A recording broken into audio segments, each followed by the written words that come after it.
오늘 읽을 하나님의 말씀은 구약 성경 여호수아 구약 성경 강해 설교를 이어나가겠습니다. 여호수아 18장입니다. 18장. 제가 가진 성경은 구약 성경 346페이지입니다. 18장 1절부터 10절까지 읽을 겁니다. 다 찾으셨습니까? 네, 같이 읽겠습니다. 이스라엘 자손의 온 회중이 실로에 모여서 거기에 회막을 세웠으며 그 땅은 그들 앞에서 돌아와 정복되었더라. 그러나 이스라엘 자손 중에 그 기업의 분배를 받지 못한 자가 아직도 7지파라. 여호수아가 이스라엘 자손에게 이르되 너희가 너희 조상의 하나님 여호와께서 너희에게 주신 땅을 점령하러 가기를 어느 때까지 지체하겠느냐? 너희는 각 지파에 3사람씩 선정하라. 내가 그들을 보내리니 그들은 일어나서 그 땅에 두루 다니며 그들의 기업에 따라 그 땅을 그려가지고 내게로 돌아올 것이라. 그들이 그 땅을 7부분으로 나누되 유다는 남쪽 자기 지역에 있고 요셉의 족속은 북쪽에 있는 그들의 지역에 있으니 그 땅을 7부분으로 그려서 이곳 내게로 가져오라. 그러면 내가 여기서 너희를 위하여 우리 하나님 여호와 앞에서 제비를 뽑으리라. 레위 사람은 너희 중에 분깃이 없나니 여호와의 제사장 직분이 그들의 기업이 됨이며 각과 르벤과 므낫세 반 지파는 요단 저편 동쪽에서 이미 기업을 받았나니 이는 여호와의 종 모세가 그들에게 준 것이니라 하더라. 그 사람들이 일어나 떠나니 여호수아가 그 땅을 그리러 가는 사람들에게 명령하여 이르되 가서 그 땅으로 두루다니며 그것을 그려가지고 내게로 돌아오라. 내가 여기 실로의 여호와 앞에서 너희를 위하여 제비를 뽑으리라 하니 그 사람들이 가서 그 땅으로 두루 다니며 성읍들을 따라서 7부분으로 책에 그려서 실로 진영에 돌아와 여호수아에게 나오니 여호수아가 그들을 위하여 실로의 여호와 앞에서 제비를 뽑고 그가 거기서 이스라엘 자손의 분파대로 그 땅을 분배하였더라. 아멘. 오늘 여러분이 제 설교를 들으면서 도움되도록 주보 안에 지도를 그려놨습니다. 지도를 참조하시면서 말씀을 들으면 좀 더 구체적으로 잘 이해가 될 것 같습니다. 지금 이 본문의 배경은 그렇습니다.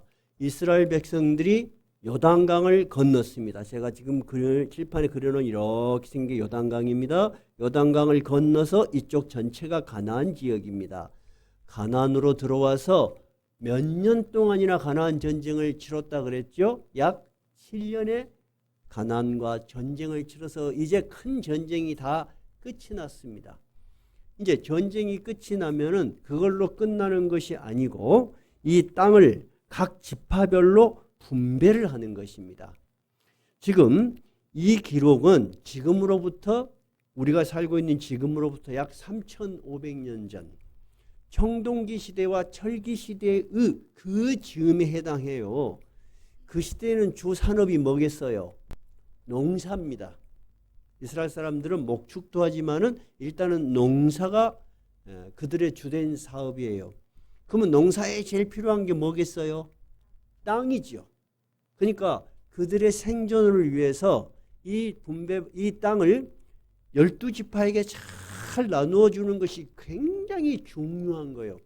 지난번에도 말씀드렸지만 각 지파가 지금 좋은 땅을 차지하려고 하고 그리고 그 땅에는 아직도 곳곳에 적들이 남아있단 말이에요. 적이 없는 곳에 내가 분배를 받고 싶을 거예요. 그래서 이 땅을 어떻게 하나님께서 여호수아가 또는 이스라엘 역사에서 어떻게 지혜롭게 분별을 했을까? 굉장히 저는 관심이 많았다고 했죠.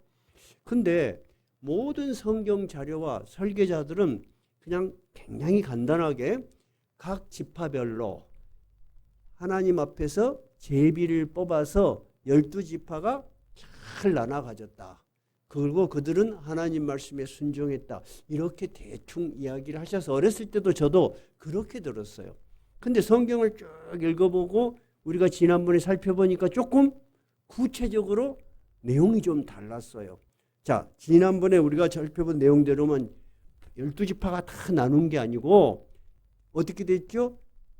이 땅을 동쪽에 있는 이 땅은 이미 나눠져 있었어.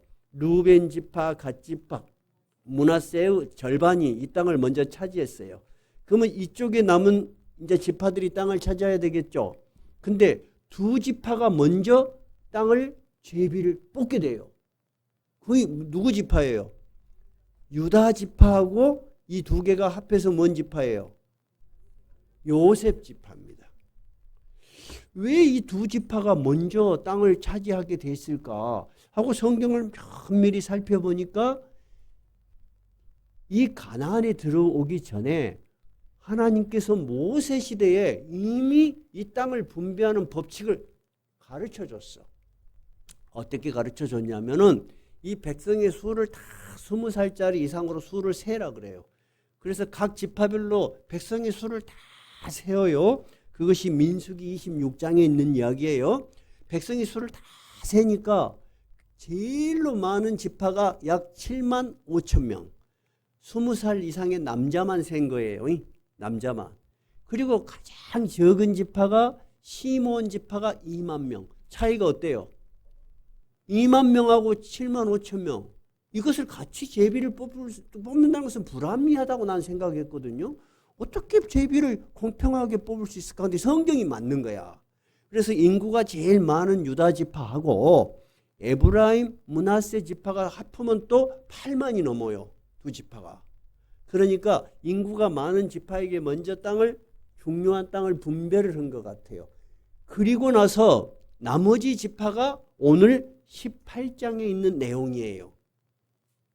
그런데 민수기에서 하나님께서 모세에게 뭐라고 이야기했냐면 이 땅을 각 지파별로 그다음에 백성의 수에 따라 나누되 백성이 많으면 많은 지파끼리 또 작으면 작은 지파끼리 나누라. 그렇게 되어 있어요. 그러니까 성경이 맞는 거야, 이게.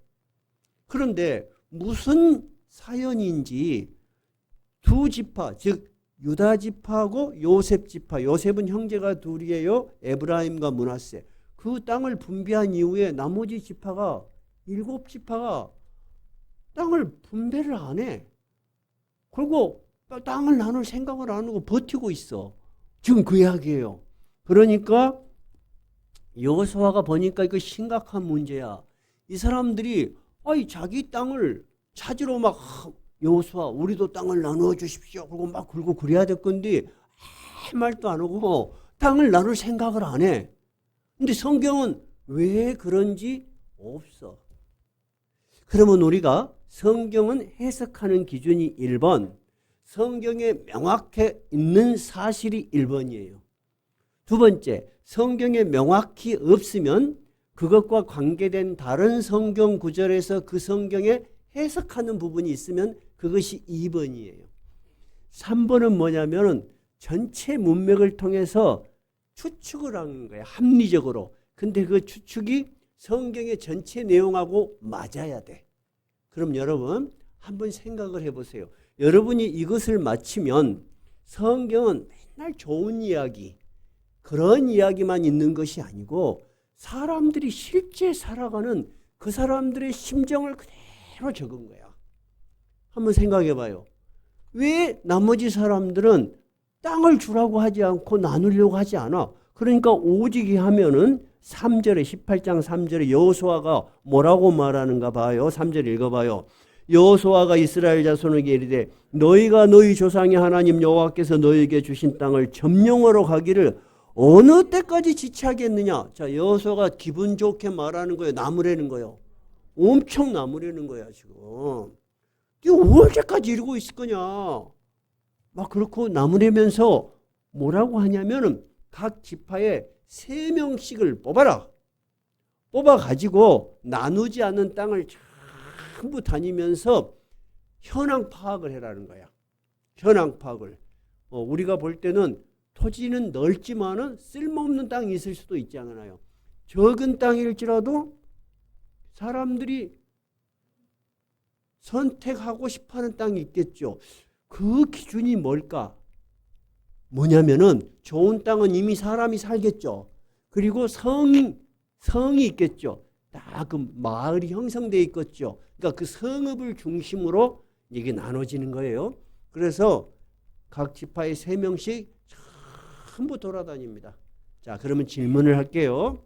여호수아가 굉장히 지금 백성들이 이래서는 안 된다 하고 나무랬어. 근데 왜 백성들은 땅이 진짜 중요한데 우리한테 땅을 주세요. 그리고 또는 주라고 재촉하지 않고 안 갈라 그러고 그랬을까요? 여러분 한번 추측해 봐요. 왜 그랬을까? 이제 각각 생각해 보세요. 그렇게 하면은 여러분이 현실을 이해해. 우리의 신앙이라는 것은 현실하고 무관한 저 하늘나라 저 기도하면 다 이루어지고 내가 기도만 하면 하나님이 다 이루어지는 편한 세상을 사는 것이 신앙의 목표가 아니요. 지금 봐보세요. 여호수아도 막 백성을 나무라는 거야. 어느 때까지 이루고 있겠느냐. 근데 왜 백성은 그랬을까? 자, 한번 봐봐요. 지금 이 사람들이 다 흩어져서 자기 지파별로 땅을 차지하면 그 땅 안에는 적이 있다 없다? 있어. 그것이 싫은 거야. 내가 우리 지파별로 말고 우리가 다 뭉쳐갖고 있으면 든든하고 지금 먹고 살만해. 안 그래요? 이미 땅은 대부분의 땅은 정복을 했거든. 먹고 살만하고 우리가 여기서 그냥 살면 안 될까? 꼭 우리가 다 나누어서 저기 있는 저 먼 데까지 개척을 해야 되고 그렇게 땅을 나눌 필요가 있을까 하고 주저되겠죠. 분명히 그래요. 이들은 7년 전쟁을 통해서 이제 좀 쉬고 싶은 거야. 이제 조금 고생 좀 안 하고 살 수 없을까 그런 생각을 한 거야. 그러니까 안 가려고 하는 거예요. 그렇죠? 두 번째는 뭔 생각을 하냐면 지금 유다 지파하고 요셉 지파가 인구가 제일 많죠. 이들이 제일 강력할 거 아니에요. 옛날에는 사람이 힘으로 싸우니까 이 지파가 이제 땅을 딱 차지해 버렸네. 이제 남은 지파는 이제 좀 작은 지파들이요. 야, 우리끼리 어떻게 나누어서 다 살겠냐. 한꺼번에 싸울 때가 좋았는데 왜 우리가 꼭 헤어져야 되지 하고 헤어지려고 안 그래. 그러면서 미적 거리고 있는 거예요. 여호수아가 가만히 보니까 이게 안 되겠어. 이 사람들이 하나님이 주신 사명은 이 가나안의 각 지파별로 땅을 나누어서 다 흩어져서 가나안을 온전히 지배하는 거야. 근데 안 가려고 그러고 이러고 있으니까 여호수아가 어느 때까지 이러고 지체하고 있겠느냐 하고 3명씩 뽑아가지고 그려와라 그래. 근데 그림을 그려라는 게 아니고 다 현황 파악을 해가지고 지금으로 말하자면 지적도 같이 어디가 뭐가 있고 어디가 뭐가 있고 그래서 성이 땅을 나눠야지 뽑을 거 아니에요. 그렇게 지시를 한 겁니다. 이제 이해가 됐어요. 그렇게 지시를 해서 이제 이들이 다 떠납니다. 다 떠나서 이제 보고 다 그려가지고 왔어. 그래서 여호수아가 하나님 앞에서 제비를 뽑아서 그 땅을 분배하였더라. 근데 하나님 앞에서 그 땅을 어떻게 분배한다고 우리가 말할 수 있어요? 하나님이 보이지도 않는데 어떻게 해서 그렇게 우리가 말할 수 있죠? 자, 1절 한번 봐봐요. 18장 1절 한번 읽어봐요. 이스라엘 자손의 온 회중이 실로에 모여서 이제 실로라는 곳에 모였어요. 이제 옮겼어요. 전에 유다 지파하고 요셉 지파는 길갈이라는 곳에서 제비를 뽑았는데 여호수아가 생각할 때 이제 중심, 이 실로는 가나안의 중심에 있는 곳에 모여서 거기에 뭐를 세웠어요? 회막을 세웠어요. 회막이 뭐요? 회막이 미팅 텐트야. 회의를 하는 텐트야. 근데 누구하고 회의를 해? 하나님과 옛날에는 전에는 모세, 지금은 여호수아. 즉 하나님이 그곳에 계시겠다고 약속을 한 장소가 회막이에요. 근데 이동을 하니까 텐트같이 이동을 하는 거예요. 그래서 영어로는 미팅 텐트예요. 자, 이스라엘의 상징으로서 하나님은 어디에 계신다? 온 세상에 계시지만은 이스라엘 백성들이 이해하기 쉽게 회막을 지어서 그 회막 안에 계시겠다고 약속을 한 거예요. 그러니까 그 회막 앞에서 제비를 뽑았다는 것은 하나님이 그 제비를 뽑는 모든 과정을 인정하셨다는 거예요. 그래서 하나님 앞에서 그 땅 분배하는 것을 끝냈다 하는 거예요. 그러면 이제 모든 지파가 땅을 다 이제 그림상으로는 차지했죠. 그러면 이제 그 지역이 자기 지역이 되고 그 지역에 일어나는 모든 일들을 누가 책임져야 돼? 각 지파가 책임져야 돼. 그 전에는 12지파가 같이 대응을 한 거예요. 우리도 이제 자녀들을 키우지만은 자녀들이 크면은 부모로부터 독립하죠. 비슷한 거예요. 근데 자녀들이 독립하는 것을 아주 기쁘게 생각해요. 좀 두렵게 생각해요. 두렵게 생각해요. 그래서 결혼을 하고 가정을 이루는 것이 쉬운 것이 아니에요. 그래도 부모는 냉정하게 나가서 자기의 가정을 이루도록 해야 되는 거예요. 지금 비슷한 거요? 교회도 마찬가지예요. 교회도 항상 같이 묶여 있으면은 편해. 내가 뭔 일 안 해도 아무 표가 안 나. 근데 구역으로 나누고 사람으로 나눠서 자기 일이 주어지면 어때? 부담이 돼, 안 돼? 되지. 그런데도 우리는 그렇게 살아야 돼. 지금 하나님께서 12지파를 다 나눠서 자기 인생에 책임을 지게 하는 거야. 이해가 되셨어요? 그럼 지파들은 그게 싫은 거야. 전에는 한꺼번에 움직였는데 왜 이렇게 해야 되지? 그렇게 해서 일단 땅은 분배가 됐어요. 자, 그러면은 이스라엘 지파가 땅이 분배하는 것은 원칙은 뭐예요? 제비 뽑기에 의해서. 두 번째, 각 지파별로 백성의 수에 따라서. 그것이 큰 전쟁. 이제 이해되셨죠? 근데 하나 특이한 사항이 하나 있어요. 자, 어떤 사항이 하나 있냐? 한번 봐봐요. 19장 1절 한번 읽어봐요. 19장 1절. 19장 1절이에요. 348페이지예요. 뭐라고 돼 있나요? 둘째로 시므온 곧 시므온 자손의 지파를 위하여 그들의 가족대로 제비를 뽑았으니 그들의 기업은 유다 자손의 기업 중에서라. 이 말이 뭔 말일까? 여러분이 읽으면 무슨 말인지 읽기는 읽었는데 이해가 안 될 수가 있어. 그래서 이 말은 뭔 말이냐면 시므온 지파는 땅을 분배를 어떻게 받았냐면은 별도의 땅이 아니고 유다 지파가 처음에 땅을 너무 많이 받았어. 그래서 땅을 분배하다 보니까 이 시므온 지파는 2만 명밖에 안 돼. 제일 적어 숫자가.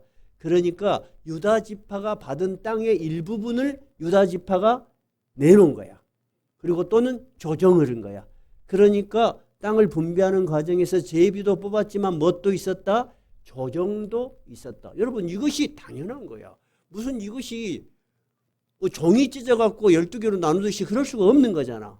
그래서 지도를 보면은 유다 지파 안에가 뭐가 있어요? 시므온 지파가 있는 거예요. 그래서 여러분 주보를 한번 봐보세요. 주보 안에 그림을 그려놨죠.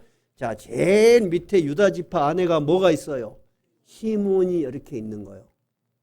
우리가 지금 이스라엘의 땅의 분배에 대해서 이렇게 구체적으로 읽고 이해하는 이유가 뭐가 있어요?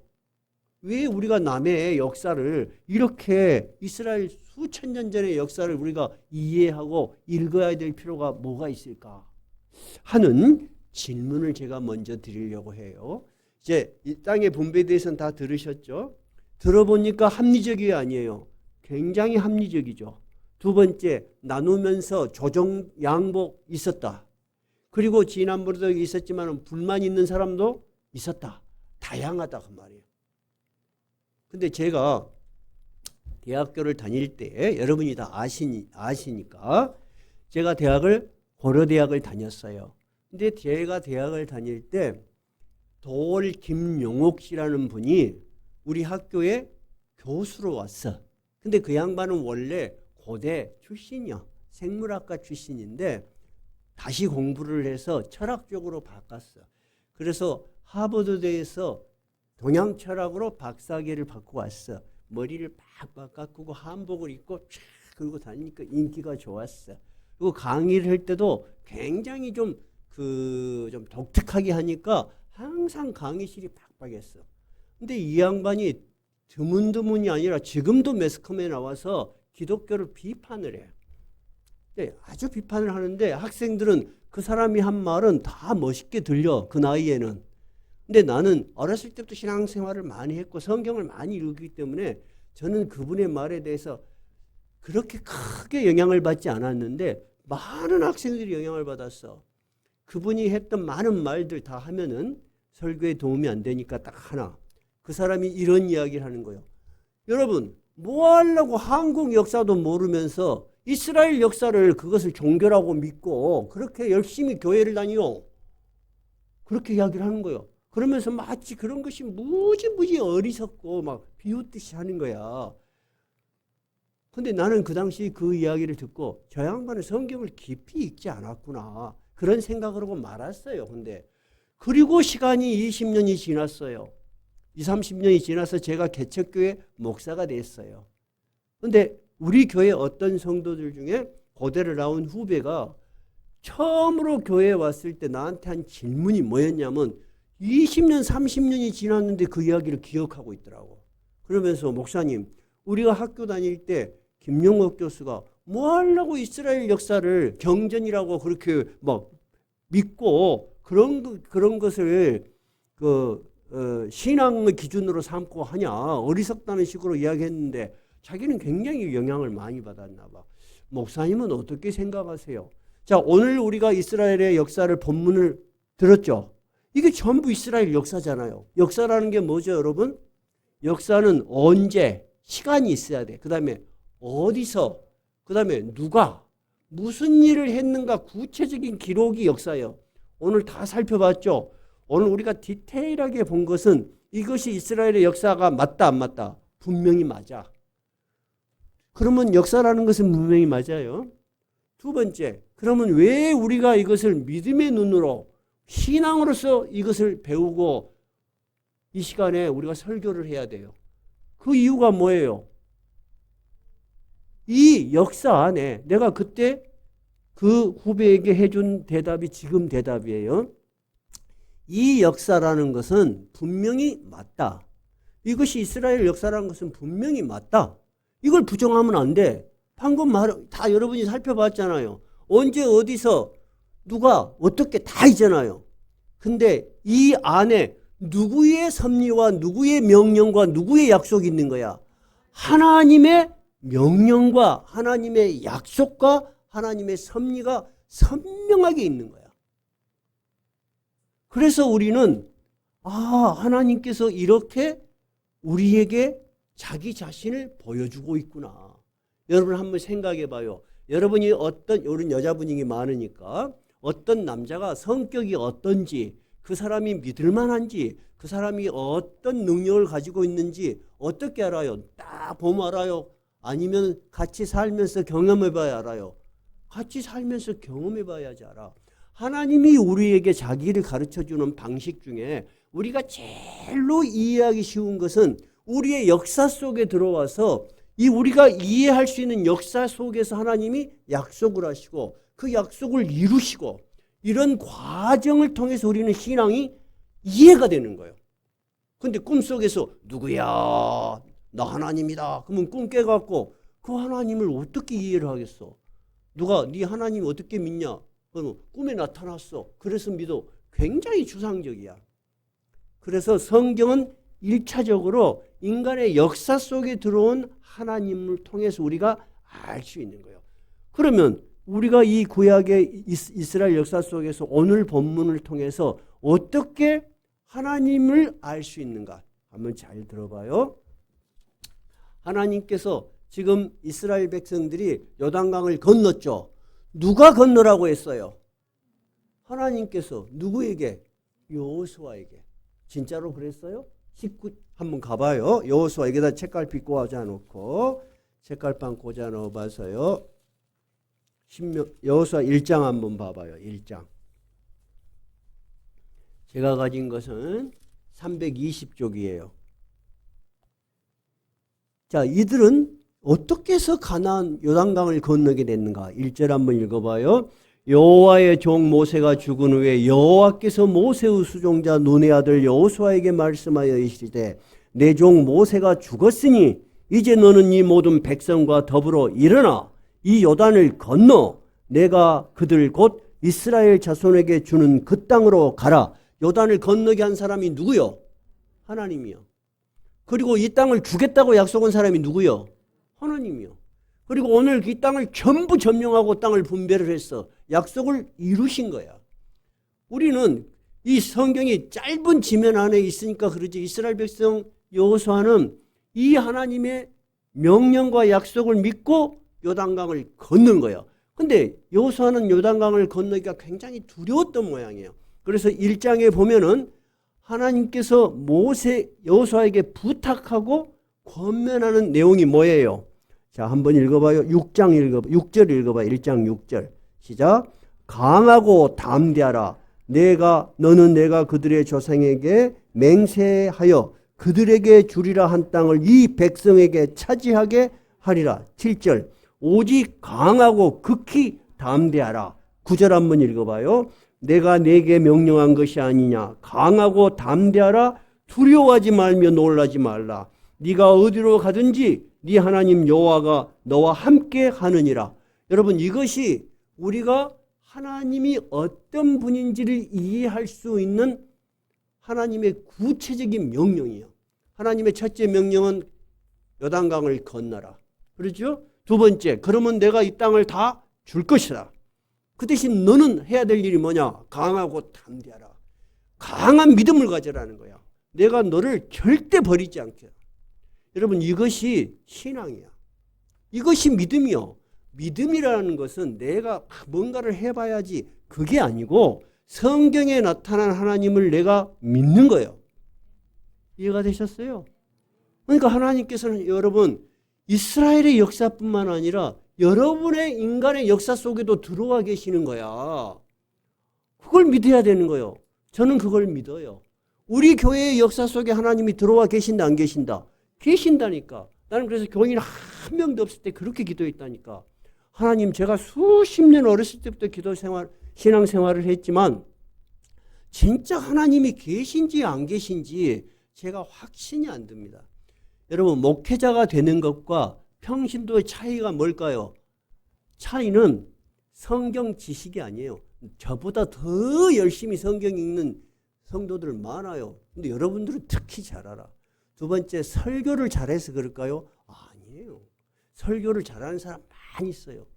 근데 여러분, 어떤 차이가 있다고 내가 확실하게 말할 수 있냐면 평신도일 때는 내가 그 하나님이 진짜로 계신지 안 계신지 몰라도 말하지 않아도 그냥 설교 듣고 은혜가 되면 아멘 할 수 있어. 근데 목사가 되면 거짓말을 할 수가 없어. 내가 믿지 않는 하나님을, 여러분, 하나님은 살아계십니다. 하나님을 믿읍시다 하고 말하면 거짓이 되겠죠. 근데 정말 제가 믿는다면은 이 설교 안에 하나님의 힘이 있겠죠. 달라요. 저는 그렇게 생각해요. 우리 교회의 역사 속에도 하나님이 함께 하시고 하나님이 약속한 모든 것을 이루시는 거예요. 그래서 저는 마지막 내 인생의 목회를 하게 하셨는데 진짜 이 하나님이 성경 속의 하나님이 아니고 정말 우리의 시간과 우리 역사 속에 살아계신 하나님을 경험하고 싶었다니까. 그래서 진짜 일부러 누구에게도 우리 교회 도와주란 말을 안 했어. 근데 한 5년 동안은 교인이 없었어요. 근데 지금 해봐요. 이 교인들이 계시잖아요. 여러분의 신앙이 기복이 많아요. 어쩔 때는 신앙이 있을 수도 있고 어쩔 때는 신앙이 없을 수도 있고 어쩔 때는 교회 열심히 할 수도 있고 어쩔 때는 교회를 떠날 수도 있고 그것은 여러분의 역사 속에 여러분의 시간 속에 많은 일들이 있어. 근데 누가 여러분을 꽉 붙들고 있어? 하나님이 그 약속을 변치 않고 붙들고 있으니까 걱정 안 해도 돼. 안 해도 돼. 마지막에 임종 때 회개하는 사람도 내가 여러 번 봤다니까. 제가 40년 동안 교회를 안 나가고 후회합니다. 그리고 나를 기다리고 있어, 임종 때. 나는 그 사람 모습이 지금도 선해, 깨끗해, 인물도 좋고, 저 사람이 왜 곧 죽는다고 하지? 절대 죽을 사람 같이 안 보여. 다 앉아있더만. 등에 땀을 탁 찌그리고 너무 힘드니까. 그리고 임종 예배를 탁 드리고 돌아오는데 돌아가셨습니다. 내가 물어봤어. 당신은 왜 그러면 이렇게 임종 예배 때 목사를 불러서 예배를 드리고 싶을 만큼 신앙이 있는 분이 40년, 50년 신앙생활을 안 했습니까? 30살 때 교회에 뭐 문제가 있어서 그냥 싫었대. 그것이 한번 쉬어본 게 그렇게 길게 간 거래. 그러면 당신은 지금도 예수 그리스도를 믿음으로 하나님 나라에 간다는 것을 믿습니까? 네. 당신은 신앙 고백을 했고 하나님 의지했기 때문에 당신이 정말 하나님의 나라에 간다는 그 사실을 믿습니까? 그럼요. 여러분, 여러분은 어떻게 살지라도 다 그 여러분의 역사야. 여러분의 인생에도 한번 돌이켜봐요. 신앙이 뜨거울 때도 있었죠. 근데도 식을 때도 있었죠. 교회에 헌신할 때도 있었죠. 교회 안 나올 때도 있고 싶었죠. 여러분은 다양하게 인간의 역사를 쓰고 있지만은 그 여러분의 역사를 끝까지 다 책임지고 있는 분이 누구요? 하나님이셔. 오늘 본문은 그 이야기를 하고 있는 거예요. 이스라엘 백성들은 40년을 광야를 지냈어요. 그리고 우리가 과연 이 요단강을 건너서 전쟁을 할 수 있을까 두려움에 사로잡혔어.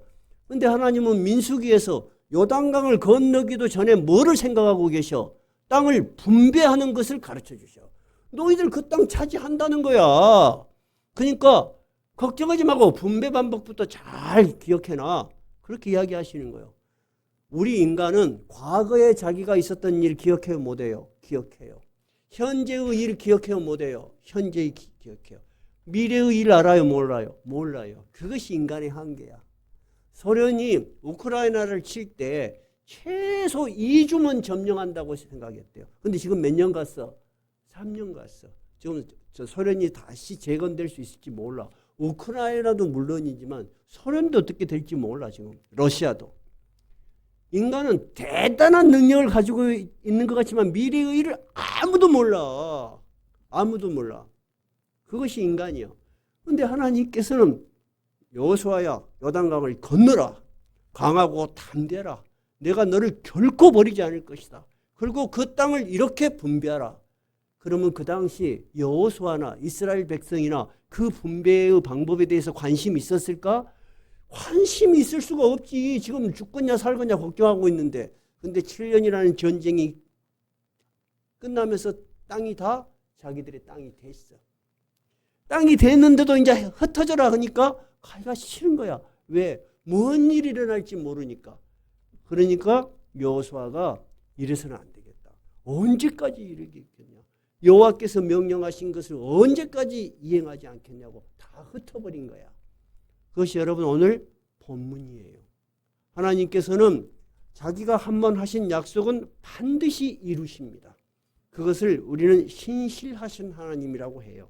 우리가 사람이 약속을 잘 지키고 믿을 만하면 어때요? 참 신뢰할 만하다. 그것을 신실하신 하나님이라고 해요. 해보세요. 신실하신 하나님. 인간은 신실해요, 안 해요?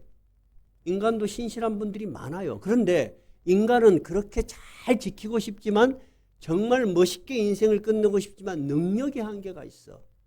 부모가 자식들을 낳았을 때는 오기야 금이야 진짜 잘 키우고 싶어. 근데 그 뎁디어 안 돼. 자기 살기도 어려울 때가 생겨. 그러면 어쩔 수가 없는 거예요. 나도 인생을 살아볼 때 보니까 눈물 나는 일이 많아. 그러니까 부모님 생각이 나는 거야. 부모님. 제가 엊그저께 상갓집을 갔다 왔어요. 그런데 그 상갓집에 가서 그 이야기를 했어요.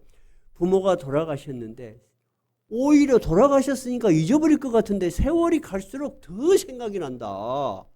그러면서 그 이야기를 했더니 끝나고 나서 그 집사님이 저한테 목사님 하신 말씀이 진짜 동감이 된다는 거예요. 여러분 왜 시간이 갈수록 생각이 날까? 왜 생각이냐면 나도 세파를 겪게 돼. 그러니까 우리 부모도 옛날에 이런 고생을 했겠구나. 내가 그때 모르고 철 모르고 달라들고 속상하게 했는데 진짜 살아계시면 잘할 건데 그런 생각이 절로 나. 진짜 절로 나. 내가 진짜로 그 어렸을 때 외운 시가 있어요. 그 시가 정말 생각이 나더라고. 반중 조홍감이 고와도 보이나다. 뭐냐면 홍시가 지나가다 보니까 너무 고와 보여. 근데 이것을 갖다 줄 부모가 없는 거야. 내가 그때 옛날에 알았다면 이거 얼마든지 갖다가 어머니 아버지 드십시오. 줄 건데 그때는 몰랐다는 거야. 근데 지금은 이 너무 좋은 것을 갖다 주고 싶어도 안 계신다는 거야. 그 시가 있거든요. 나 그게 기억이 나. 반중 조홍감이 코와도 보이나다. 그런 시가 있어요. 무슨 말을 하냐면은 지금 여호수아는 이 하나님께서 어떤 하나님인 것을 분명히 깨달은 거예요. 그죠? 근데 이스라엘 백성들은 정복은 했지만은 그 하나님에 대한 이해가 아직도 믿음이 부족한 거야. 그러니까 흩어져서 자기들의 땅을 가지고 더 노력을 안 하려고 해. 근데 하나님께서는 여호수아를 통해서 그래서는 안 된다는 거예요. 우리가 신앙을 가지고 있지만은 자기가 해야 될 사명과 자기가 해야 될 역할을 위해서 우리는 최선을 다해야 돼요.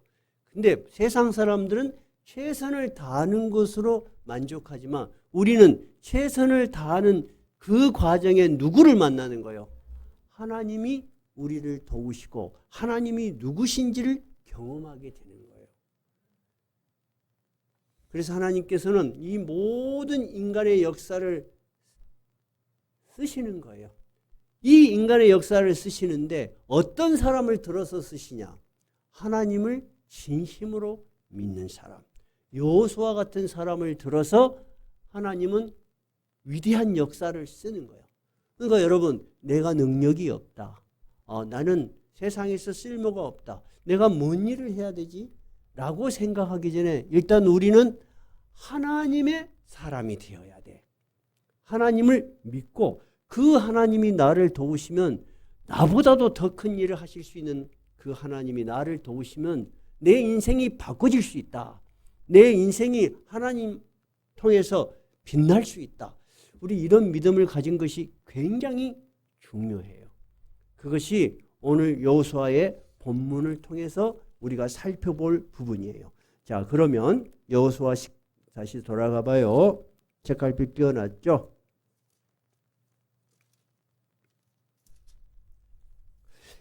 19장 49절 한번 읽어볼 거예요. 19장 49절 읽어볼 거예요. 19장 49절 시작. 이스라엘 자손이 그들의 경계를 따라서 기업의 땅 나누기를 마치고 자기들 중에서 눈의 아들 여호수아에게 기업을 주었으니 곧 여호와의 명령대로 여호수아가 요구한 성읍 에브라임 산지 딥낫세라를 주매 여호수아가 그 성읍을 건설하고 거기 거주하였더라. 제사장 엘르아살과 눈의 아들 여호수아와 이스라엘 자손의 지파의 족장들이 실로에 있는 회막문 여호와 앞에서 제비 뽑아 나눈 기업이 이러하니라. 이에 땅 나누는 일을 마쳤더라. 정복이 이렇게 해서 하나님이 계획하시는 모든 정복의 역사가 끝났어. 이제는 각 지파가 자기들이 할 일이 남은 거예요. 근데 마지막에 땅을 분배받은 사람이 누구예요? 50절에 보니까 누구예요? 여호수아네. 여호수아는 민족의 지도자야. 지도자니까 제일 좋은 땅, 자기가 1번으로 차지할 수 있는데 그렇게 하지 않고 온 지파에게 땅을 다 분배한 후에 여호수아가 어디를 주라고 하냐면 에브라임 지파예요. 에브라임 지파들이 받은 땅 중에서 산지, 산에 있는 척박한 성도 없고 마을도 없는 그런 딥낫세라를 주매 여호수아가 그 성읍을 자기가 건설하고 개척을 하고 그런 말이에요. 좋은 땅 같아요? 여러분 불모지 같아요? 불모지예요. 황무지예요. 여호수아가 어떤 사람 같아요? 여러분 하나님의 사람이고 훌륭한 지도자가 분명하죠. 그래서 여호수아가 자기의 임무를 다 끝나고 이스라엘의 땅을 나누는 일을 마쳤더라. 자, 그러면 아까 김용옥 교수가 한 이야기를 정리를 할게요. 그분은 이 성경에서 뭐만 읽은 거야? 이스라엘 사람들이 한 일만 읽은 거야. 그리고 그 안에 분명하게 기록되어 있는 누구를 믿지 못하거나 거부하는 거예요. 하나님이 하시는 일을 믿지 못하거나 거부하는 거예요. 여러분 그것이 차이점이야. 인간은 누구나 자기의 역사를 쓰는 거예요. 여러분이 이 인생을 살면서 애쓰고 힘쓰는 거 안 믿는 사람도 똑같이 해요, 여러분.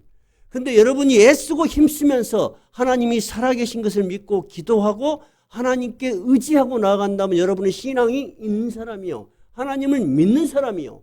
여호수아와 같은 사람이요. 하나님은 이러한 믿음의 사람들을 들어 쓰시는 거예요. 나는 여러분이 여호수아와 같이 그런 믿음의 사람들이 되기를 바랍니다. 찬송가 393장입니다.